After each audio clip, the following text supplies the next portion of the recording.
Welcome to Audible Interlude, a G.I. Joe podcast. I am your host, Dave West, codename Phantom Troublemaker. And I am your co-host, Noel Wood, code name Crapshoot.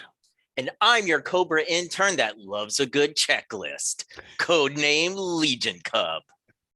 And this is a very special live stream, a bonus live stream, if you will. I don't even know if we're going to put the audio of this up, probably because it's content. But we were supposed to do Thrasher's Scavenger Hunt at JoeFest live on Instagram, and we were just wiped out and just couldn't do it, or couldn't report it. We all participated, which let's throw up a little screen share right now so everybody can see what the deal was.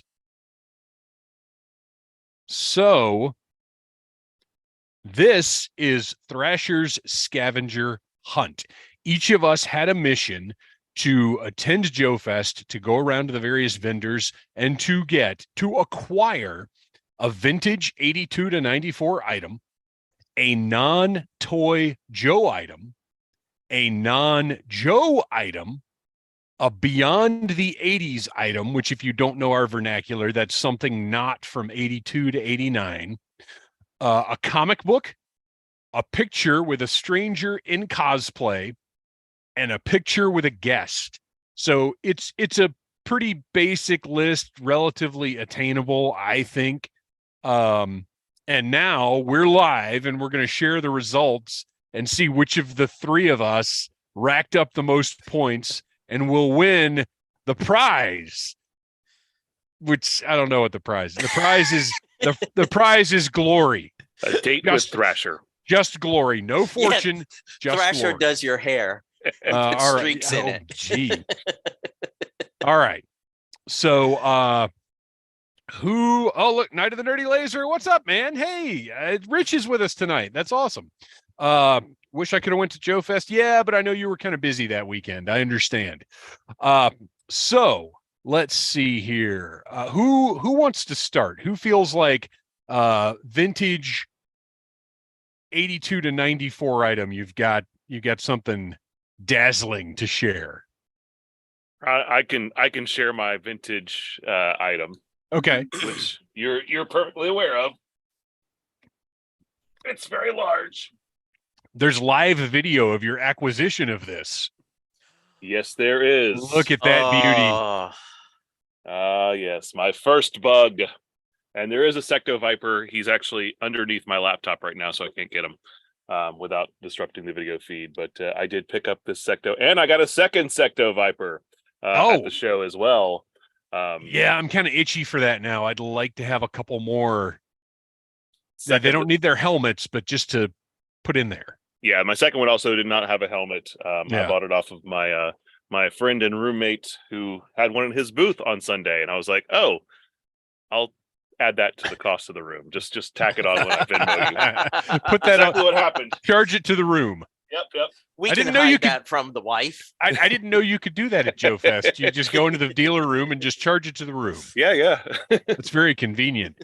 So that was a big deal for you because you'd never had a bug, and I think like you saw it, and I saw the sparkle in your eyes, but I think initially you weren't even positive you wanted a bug. Well, I mean, it wasn't. I collect 82 to 87. Things beyond that I'll pick up if I like them, but like it's not a priority for me to go beyond those years. But I've seen complete bugs go for a lot more than this was going for without a Secto Viper. So given the opportunity to pick one up, and it's missing the helmet for the Secto, and the tip of one of the guns is broken off, and that's it. Everything else is in great shape and it's clean, and so it's got the jet skis and everything. And I didn't have to negotiate. It was at the Extensive Enterprise booth. He just knocked $5 off the price. Yeah, just for the heck of it too. So it's like, all right, cool, I'll take it. Yeah, there was definitely some easy negotiation going on over the weekend, which my big one is not even my choice for this because I don't feel like picking up a mobile command center right now. But let me tell you, walking around with Noel, it reminded me of my work trip to Dubai when the stage manager, when we went to like the Sooks, which is like their outdoor markets, and they're like $10, and our stage manager would be like $5.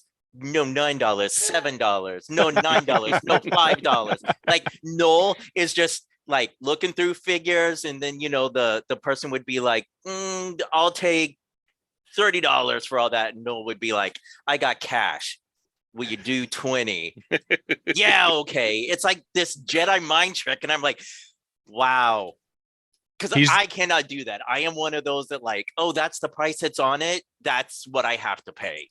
It is very difficult for me to haggle. I'm not good with it, but I did last year at JoeFest. I did a lot of haggling, and I'm very proud of myself for it. This year, I was just really preoccupied because we had the game show and we had like a little bigger schedule than I had last year for sure. And I kind of didn't remember to do it the first day. But then when it came time for the mobile command center, I fortunately was like, oh, wait, we can discuss this. Well, but next what I year, did, we need to make Noel's haggling like its own little YouTube. Yes. Live. Shorts. I'm just gonna just a bunch of follow shorts. him around. Yeah. I don't even Yeah. haggle. I just like I make a pile and I'm like, will you take this? And most of the time, they're just like, yeah, I don't want to carry the stuff back. I mean, it's a short version of haggling, but it is haggling. Yeah. So they're like, it's Noel. We can't say no to him. Everybody loves Noel. Okay, so this is my vintage purchase. This is, aside from classified, my first Tiger Force item ever. I did not have any Tiger Force when I was a kid. I didn't think that I was interested in Tiger Force, but then when I got that classified RAM, the colors are so, it's a toy. Look at this. It's a phenomenal looking toy. So I'm kind of into getting the Tiger Force stuff, and this one is in really nice shape. Everything's nice and tight. It's needs to be cleaned, but it's pretty clean. The windshield, I think it'll clean up a little bit with some Goo Gone, but it's got everything with it. Nothing's broken. It just looked fantastic. It's bright. It's so bright. It is so rare to find any model of the snowcap mold where those pegs on the rocket launchers. Right. At least one of them is not broken. And they're perfect. They're great. The only thing is Kudos. It did not come with the driver with Frostbite. Is he still Frostbite in Tiger Force? He is still Frostbite. He's still Frostbite, which is bizarre.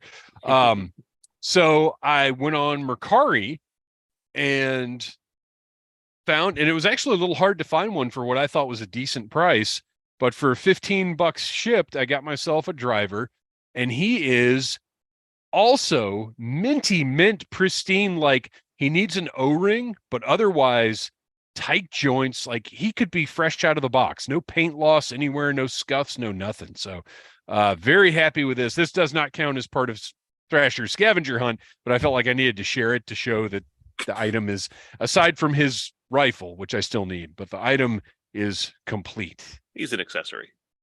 Yes. All right. All right. Kristian. This was kind of difficult for me to pick listeners, because as you all know, I'm mainly a 25th anniversary guy, but I went a little O-ring crazy at JoeFest. Nothing wrong with that. But everybody that was at JoeFest knew there was one thing that I really wanted, that I was looking for, and oh no, the green screen. The camouflage, it works too well. The camouflage is working. I got Road Pig. No, I got a Slugger. It's missing the gun and it's missing the driver, but I am perfectly okay with that. The one I had with the kid, I feel like the gun was gone probably within the first couple of days. Is it one of those things where you almost didn't even remember it had a gun? Correct. Until we started doing the podcast, because we did an Instruments of Destruction on this. And you were like, what's that? Yeah. But I got a phenomenal deal with it, because whoever owned this before Loved it very, very much. I mean, all the joints and stuff are tight, like the arm cannon stays up, but it was dirty and caked in mud. And thankfully, well, not thankfully, the other night when the storm was causing all the internet issues here, when our whole power went out, I just sat in the kitchen and just cleaned. So, and isn't it great though? Isn't it like, I almost prefer getting something that is a little dirty, because the process of cleaning it up is so satisfying. Seeing the shine come out on that ABS plastic and getting the stuff out of the little sculpted grooves and there, like, it's a very satisfying process. And honestly, it knowing that this was played with, you know, because most of us now as adults, like, we get it, it goes on the shelf, it looks really awesome, but this was something somebody loved. And that's really cool. And that's a good point, because the Tiger Cat, Tiger Cat, that's a little redundant, isn't it? The Tiger Cat's almost too clean to where I'm like, did they just open it and stick it on a shelf? This has seen no action. Which is not my normal, like, what I look for with vintage stuff, but it's fine. Okay. So now, next up, non-toy Joe item. You guys know this is one of my sweet spots. I love getting the non-toy licensed stuff. Noel, what did you find? Hey, got me a new lid. That's Dreadnought Garage? Dreadnought Dread. I was close. Yes. So if you've been to JoeFest or some of the other shows, he used to actually come to JoeCon too. Dreadnought Dread is a vendor who's usually there. He does some really awesome knocked up customs, you could say. He does a lot of like Dreadnought vehicles where he I did a knocked up custom myself about 15 years ago. Oh, hey. But yeah, he does. He has like Dreadnought vehicles and other vehicles that he has like aged and weathered. He had a bug at his booth that was really well aged and weathered. He has a couple of other Dreadnought vehicles. I think he had a Devilfish this year too that he had in Dreadnought colors. He also does like custom diorama pieces and things like that. He makes little dumpsters that will fit with your Joe action figures. And I bought several t-shirts from him in the past. I told him I really wish that my Steel Brigade shirt still fit me. I did buy a Tiger Force shirt from him as well this year, but I had to pick up this cool hat because I like the Cobra under the bill as well. Yeah, that's nice. The Cobra under the bill. It's a trucker hat style, so we don't know anything about that here. We certainly haven't had several trucker hats made. Yeah, so I definitely recommend. He does great. And he's a super nice guy too. If he's passionate about this. He's really like passionate about the work that he puts into it. The quality of his screen prints or the prints on his shirts. They last forever. So, well, awesome, very cool. All right, let's see. We're on non-Joe or non-toy Joe item. Oh, okay. Noel, you were with me when I got these, I think. Nope. It was Kristian, you were with me? Okay. Yep. It's easy to confuse us. These were, I do it all the time. Glasses, beards, that's, So we were walking around and it was getting late on Saturday and I knew I needed my non-toy Joe item. And I saw hanging on a peg the most probably obnoxious, stupid thing I could possibly find. And it was some G.I. Joe Rise of Cobra, just people stickers. Like it's a sticker of Channing Tatum. Like foil stickers? Yeah, foil stickers, reflective stickers. And I saw they had Channing Tatum. They had Marlon Wayans as Wallace Ripcord Weems. They had what's her face as Scarlet. Rachel Nichols. Rachel Nichols as Scarlet, also starred in Star Trek. And finally, Also cannot remember his name, Storm Shadow. But if you notice, Storm Shadow has more stickers than the other ones.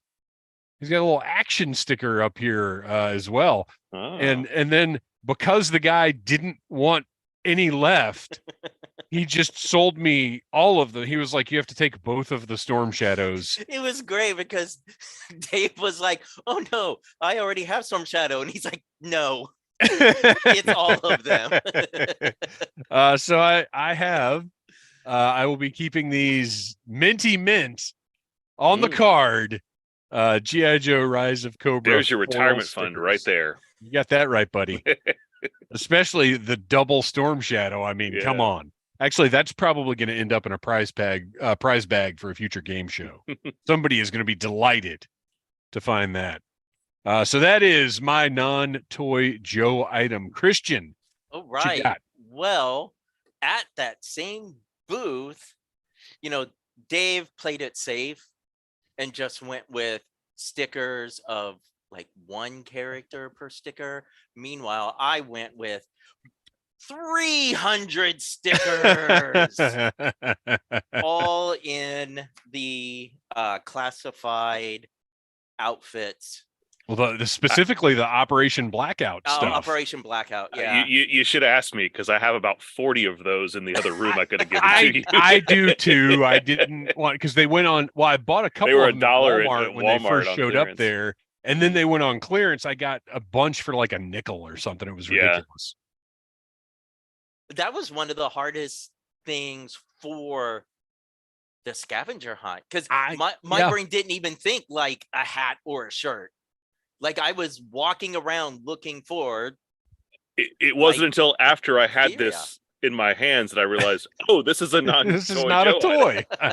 This goes into the scavenger hunt. I'm mad because if for anybody watching, which by the way, JJ Holderschelt, whose name I always mangle. Glad you're in here. Loving the JoeFest content. Wasn't able to go this year. We are getting a lot of mileage out of this year's JoeFest, so we love it too. Walking around and the dealer room is just massive. I mean, it really is, to the point where I think there's still a couple of things that I missed, but at one point I saw G.I. Joe soap, like a bar of soap for $5. And I wasn't in scavenger hunt mode, and I saw it and I was like, ooh, I wouldn't mind having that. And then something else distracted me, and then I wandered off. And then later in the day, I was like, oh man, that soap, where was that? And I walked around a little bit and I couldn't find it. But I wish that I had a G.I. Joe bar of soap rather than these Rise of Cobra stickers, but that's okay. The scavenger hunt thus far, we are all tied. All right, next up, Noel, what is your non-Joe item? All right, my non-Joe item is from Select Toys. This is Select Converters, 1984, Monte Carlo. If you don't know anything about Select Converters, they were one of many different transforming toy lines. I would say they were probably number 3 behind Transformers and GoBots. And they also imported a lot of molds from Japanese lines that existed previously. But they did a little line of these little cars. They're kind of like fancy sports cars. I had one. I still have one that I've had as a kid. His name is D.A. Tona. This one is Monte Carlo. Now, is it Monty like M-O-T-Y Carlo? M-O-N-T-Y Carlo. Yes, wow. like it's his first and last name. And they had another one that was just called X, and that one is actually the one that goes for the most on eBay typically, but it's one that I really, really want. I never had one of these, so I'm taking it out of the bag for the first time for this event. Nice. $15, but I did buy a few other things with it, so offset that price some. But yeah. So I'm afraid to transform him without being very, very careful because brittle plastic from nearly 40 years ago. Yeah, don't transform a 40-year-old plastic toy live on video for the first time. Yeah, but no, I a lot of fun. If you like transforming toys and you weren't really around for the original run, you don't remember seeing these on the shelves at your local KB or whatever, or Circus World or whatever toy store they had, because you'd usually find them more in the mall toy stores than you would in places like Toys R Us.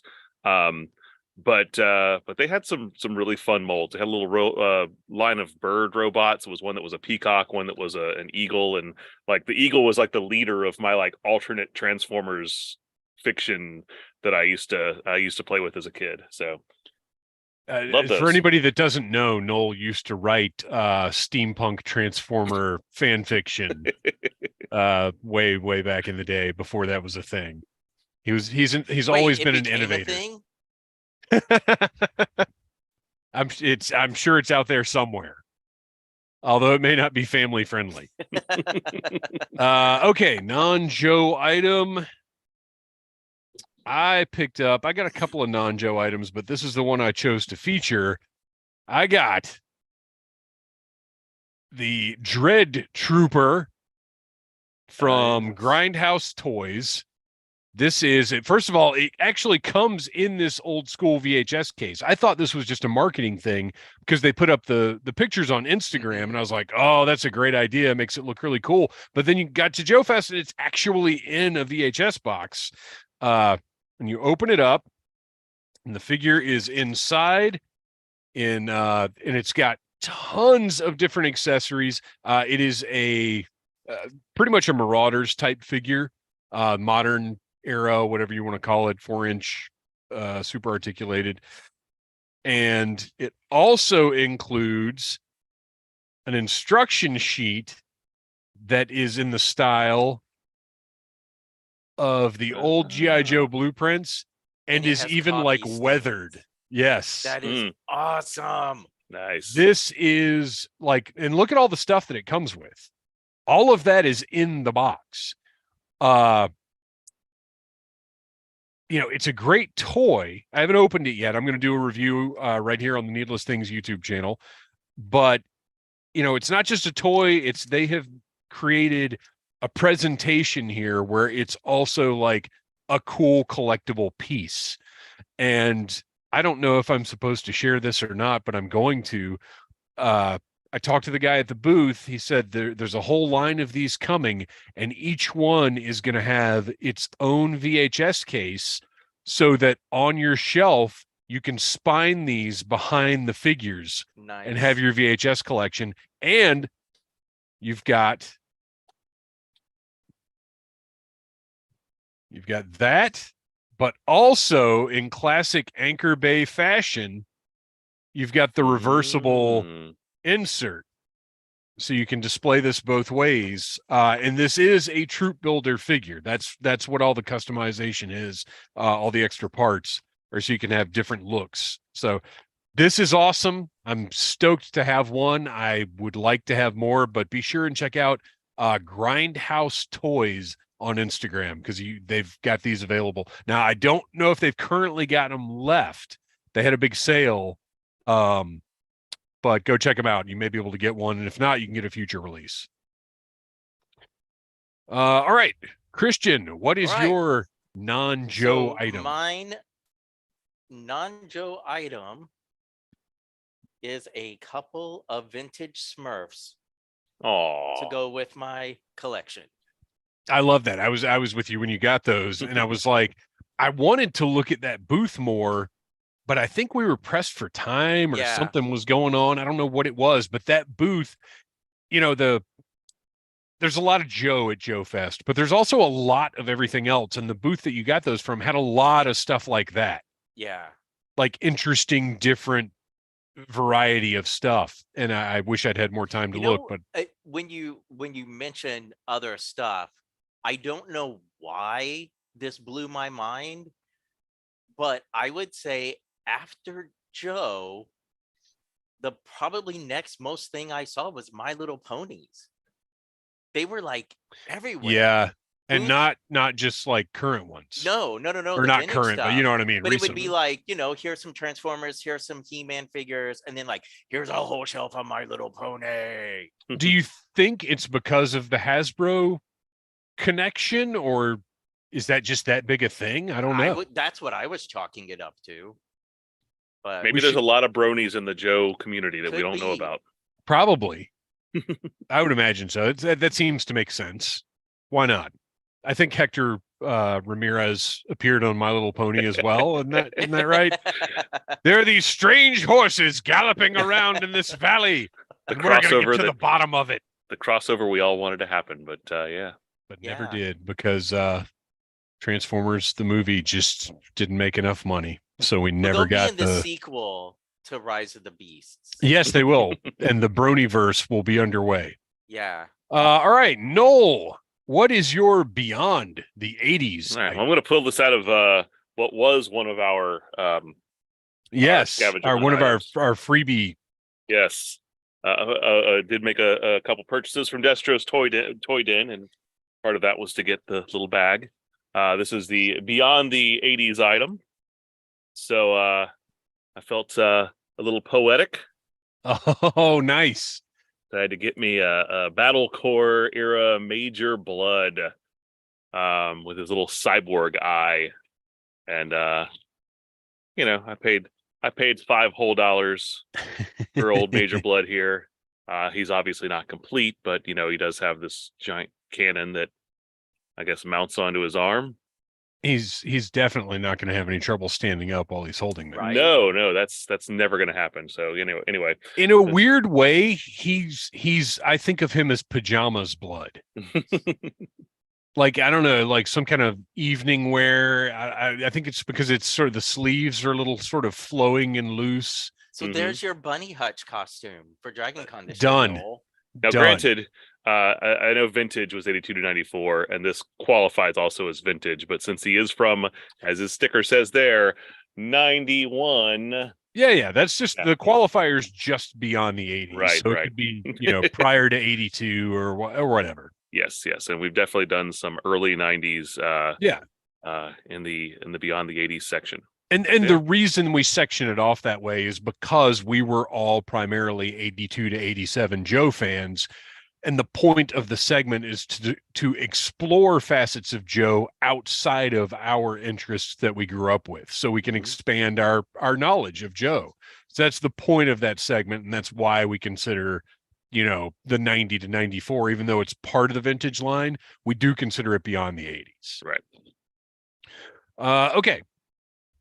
What did I get? I don't, because I got a couple of different beyond the 80s things. I'm actually not sure.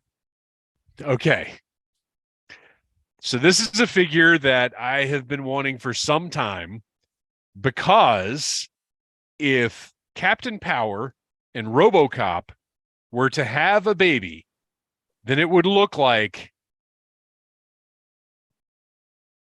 this. Yes. This is actually the first time I've even opened it. I just grabbed it because the price seemed right to me.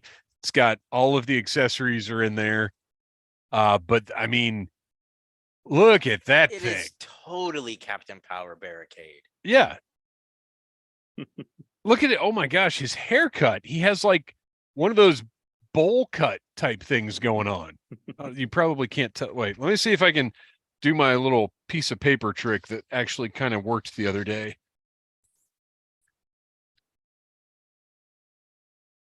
Not really. That's not. Yeah. I mean, sort of. Well, whatever. Anyway, yeah, he's got like a bowl cut. This is a weird figure. But I'm thrilled to have it. You need Barricade, RoboCop, Captain Power on your Joe team.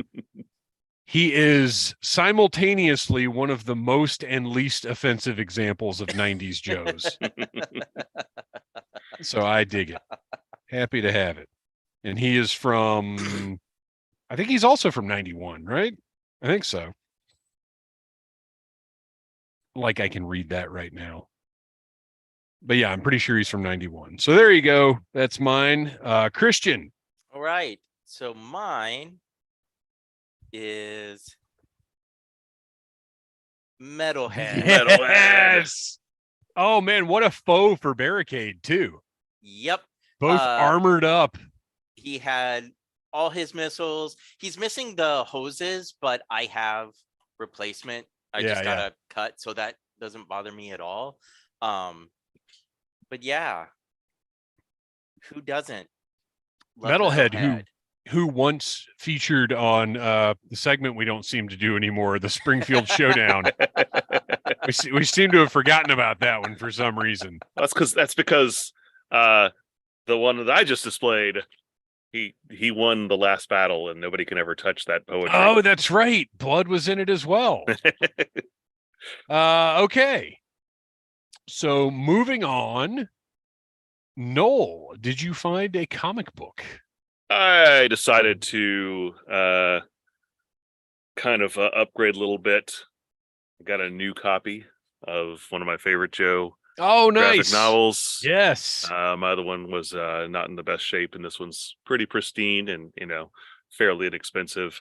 So I got me a new copy of Hearts and Minds, of course, written by the wonderful Max Brooks. Also wrote World War Z and the Zombie Survival Guide, the son of Mel Brooks. So, and by the way, for anybody watching or listening or whatever, which I don't, I'll probably put the audio up for this. Anybody watching or listening, if you've only seen the World War Z movie, which by the way, I think is a good movie. It's just not a good adaptation of that book.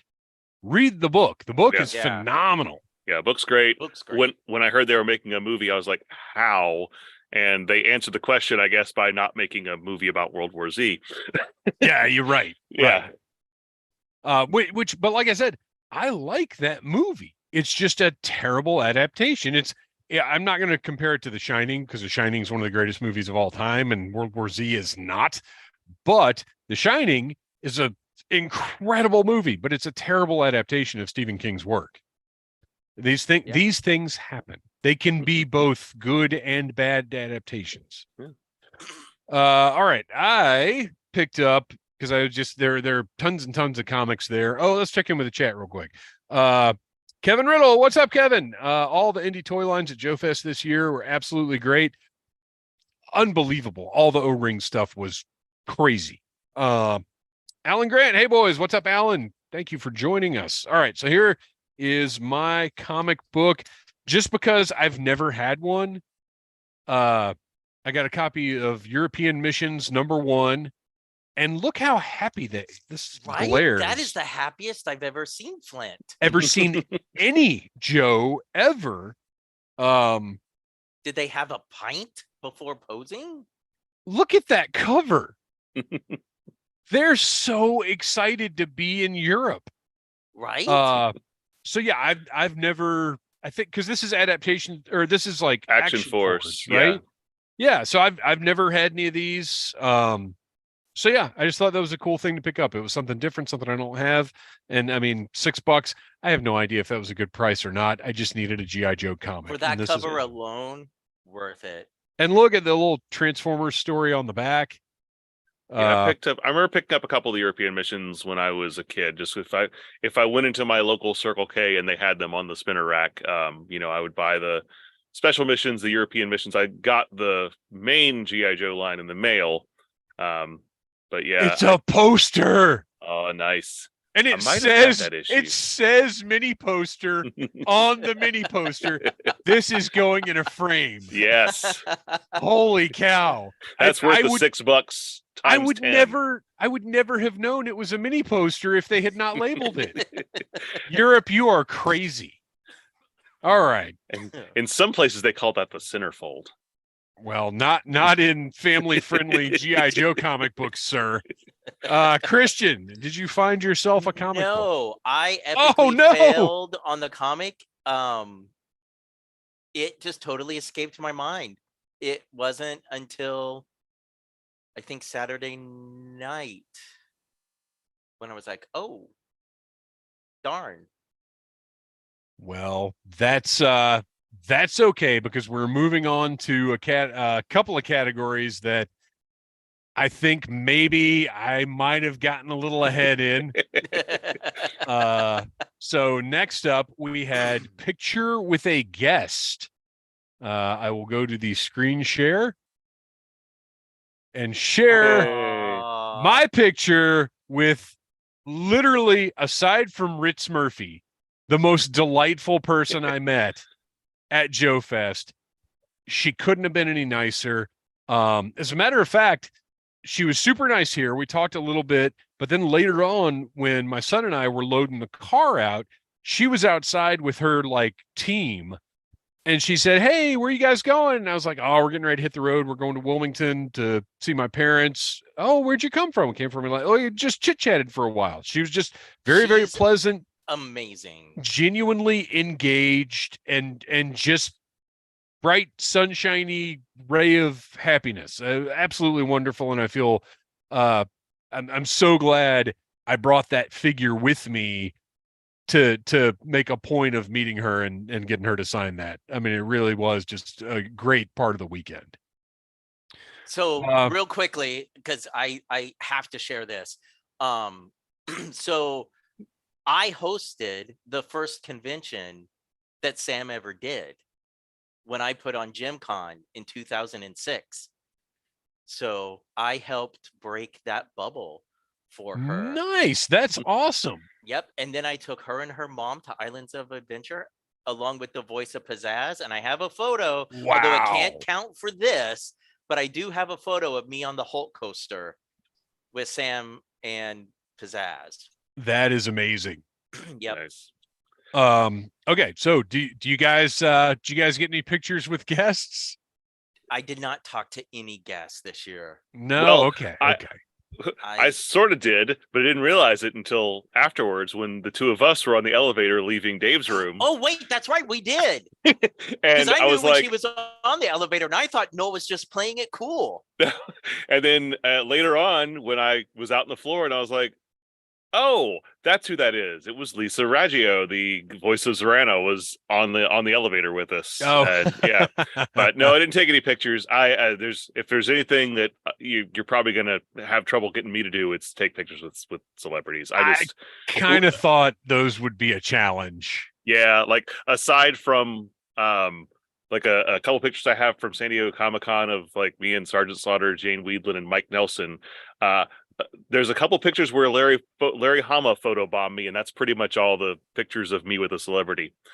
I was trying to... Billy Mitchell. I have a picture of me with Billy Mitchell that I outside of Sue's in downtown Atlanta. I was trying to bring you out of your shell, motivate you to get out there and meet the beautiful people. But I guess you know enough beautiful people, don't you? Yeah. So Kristian, also no guest picks. Well, you said you didn't even talk to anybody. I didn't. We were busy. We had a lot to do. And being my first JoeFest, honestly, like I know I said it throughout that weekend to so many people, but it was so large and very overwhelming. Yeah. At times. It's a lot. So next year, I feel like I will definitely have my groove because I kind of know the lay of the land now, and it won't now they'll move hotels. Be starting all over again. No, I think they're it's supposed to be the same place next year, I believe. Mm-hmm. Okay, so next up on the list was picture with a stranger in cosplay, and this is what I got. Sweet. So Tomax and Zaymot, I got a picture with them last year as well, but they were in regular Tomax and Zaymot costumes and not the crimson ones. And then what is this? Create a Cobra. Okay, that's insanity. I had completely forgotten that Cobra had their own version of the Steel Brigade. Mm-hmm. Yeah. So somebody made a Create a Cobra costume. That's incredible. So yeah, this was my picture with cosplayers. You guys, anything? Yeah, I sent. Well, excuse me. I am not in the photo, but I sent you the one photo that I did take of a cosplayer because I have to take the photo. That's my thing. Well, you can. It's called a selfie. Oh. I don't like to be in photos myself either. So. That's why you dress up in costumes at every convention you go to. I don't like attention. So yeah, well, I guess I didn't add your picture to the file, but we'll put it. Which I also took a picture of Zanzibar as well, but I can't say that Zanzibar is a stranger because that is one of the members of our garrison. Well, and that the was finest here. That was why I threw stranger in there, Mm-hmm. because I was like, I can't give Noel an easy out on this one. He's got connections. Were there people there that you didn't know? Because it seemed like we couldn't walk that's like a good 3 point. feet without hey Noel, or like people obviously knowing who you are. I mean, I've met a few people through the years at different cons. He just plays it cool. Old Haggler Noel. They all know him. All right. Well, that is everything from Thrasher's Scavenger Hunt. I mean, I hate to declare myself the champion, but there it is. For the glory minus the fortune is all mine until, you know what? We can't do this at Dragon Con, really. Because I don't even go buy stuff at Dragon Con anymore. I usually will hit the vendor hall at Dragon Con on Monday after we check out of the hotel, and we just basically go for art, and we'll skim through the rest of the stuff. We can't do it at Dragon Con. We'll at the very least we'll do it again at next year's JoeFest. But maybe sometime between now and then. By the way, anybody listening or watching, if there's a convention that you know of that you would like to see Audible Interlude at, let the people that run the convention know. Give them our information, lead them to our Instagram. We are willing to, go around and do stuff. We'd love to be some other places. So, you guys, that's all we got. Kristian, where can we find those photographs that you do so well? You can find me on flickr.com and Instagram under Legion Cub. Noel, why don't you tell us a little bit about The Finest? The Finest is a G.I. Joe costuming club, which if you did attend at JoeFest, you saw the Finest booth. I believe they raised a little over, I think it was like $750, something like that. $8 billion. Yeah. But, it was not too bad. About 4 times what we made at Joe Lana not too long ago. Or Toylanta not too long ago. But we raised money for a great charity called Canines for Warriors. If you ever thought about dressing up like your favorite Joe character, check out thefinestcc.com or the Finest Recruitment Center on Facebook. And that is it. We will be back with a segments episode next Friday, which we're actually getting ready to record right now. We are going to talk about episode 3 of The Revenge of Cobra, The Palace of Doom. And then tomorrow, our live stream from Monday will be available. Please check out our new Visit Beautiful Broca Beach t-shirt designed by Slickalicious and myself. The link is actually in the description of this video. You can go there right now. And it's discounted right now. So it is discounted. Right now. It's discounted for the next, I think, 24 hours. It's like extra large and below are $16. Anything above, I think, is $17. Now is definitely the time to go ahead and get it. Start your summer off right. Start your summer off right with a visit to beautiful Broca Beach. Until next time, yo, Joe. Oh.